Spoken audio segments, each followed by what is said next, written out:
All right, so we're taking a deep dive into some pretty heavy stuff today. We've got this collection of search terms, and right off the bat, it's clear we're dealing with a stabbing incident. Looks like it happened at a track meet in Frisco, Texas. So our mission here, if you will, is to kind of dissect these digital breadcrumbs, see what we can piece together about what happened, and maybe even more importantly, what questions pop up along the way. Yeah, I mean, these search terms, they're like a window right into like the raw, immediate public reaction to this event. Definitely a bit unsettling, but also there's a real human element to it. For sure. And like right away, two names keep popping up, Austin Metcalf and Karmelo Anthony. And actually the exact phrase, Karmelo Anthony stabbed Austin, Yeah. that comes up a lot. So, it kind of paints a pretty clear picture of a possible confrontation. It does seem to suggest that, yeah. But what's also interesting is that we see Austin Metcalf's story being searched too. It makes you wonder if people are digging for more context. Like, was he someone known in the community before this happened? Like, did this incident maybe stem from something deeper? That's a really good point. I hadn't even thought about that. And then, just to confirm what we're dealing with here, there's a ton of searches around the actual event. Track meet stabbing, Frisco track meet stabbing, even Texas track meet stabbing. Like the repetition of Frisco, it really highlights how this is hitting that community hard. Definitely, yeah. It's not just some random news story for them. It's something that happened right in their backyard, Exactly. And to add to that, we see 17-year-old stabbed at track meet and Frisco student stabbed. So right away, we know the victim's age and that they were a student at a school in Frisco. And knowing that, it's a 17-year-old student at a school event, well, naturally, you start thinking about the school district. And wouldn't you know it, Frisco is stipped is another term that shows up in the searches. Now, here's where things get even more interesting. GoFundMe, or GoFundMe, that pops up quite a bit. But even more specific, Justice for Karmelo GoFundMe and Austin Metcalf GoFundMe. So clearly, people are reacting to this. They're trying to raise funds.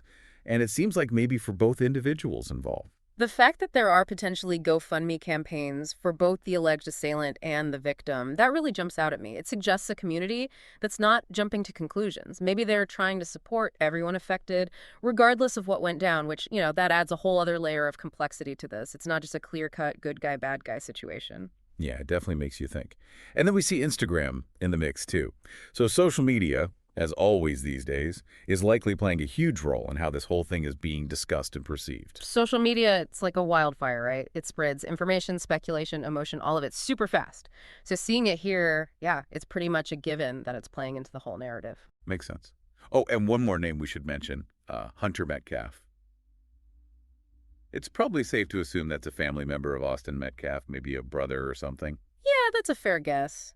It's a reminder that situations like this, they don't just impact the individuals directly involved. It ripples out to their families, their friends, the whole community, really. Absolutely. And one final thing I noticed, the search for Frisco stabbing today. So this all went down really recently, like right around the time these searches were happening. So this is a story that's still unfolding, There's probably more information to come, more details to uncover. So just to recap real quick, what we've gathered here is that a 17-year-old student was stabbed at a track meet in Frisco, Texas. Austin Metcalf and Karmelo Anthony seem to be at the center of it all. There are searches suggesting Anthony might have stabbed Metcalf. But what's really striking is that there's a chance people are raising funds for both of them.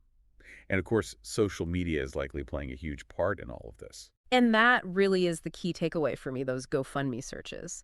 They point to a divided community response, which just makes you wonder, what led to this incident in the first place? And how are different members of the community defining justice in light of this tragedy? Yeah, that's a really good question to consider. And it's one that's going to stay with us as we continue to learn more about this case. Absolutely. Well, on that note, we're going to wrap things up here. But as always, thanks for joining us for this deep dive. My pleasure. Today is your lucky day. Today is the day that our $3 website works for you, paying you directly to your PayPal daily. Imagine $3 ongoing continuous payments to your PayPal account. Imagine falling asleep and waking up to $300 in your PayPal account. How would this make you feel? How could this help you? What bills could you pay? What kind of fun could you have? What does that retirement look like now? All for a one-time payment of $3. This website is DFY done for you, fully built and completely hosted, and never stops collecting payments for you. You have spent $3 on coffee on a regular, but that coffee won't help you create multiple streams of income. Click the link below.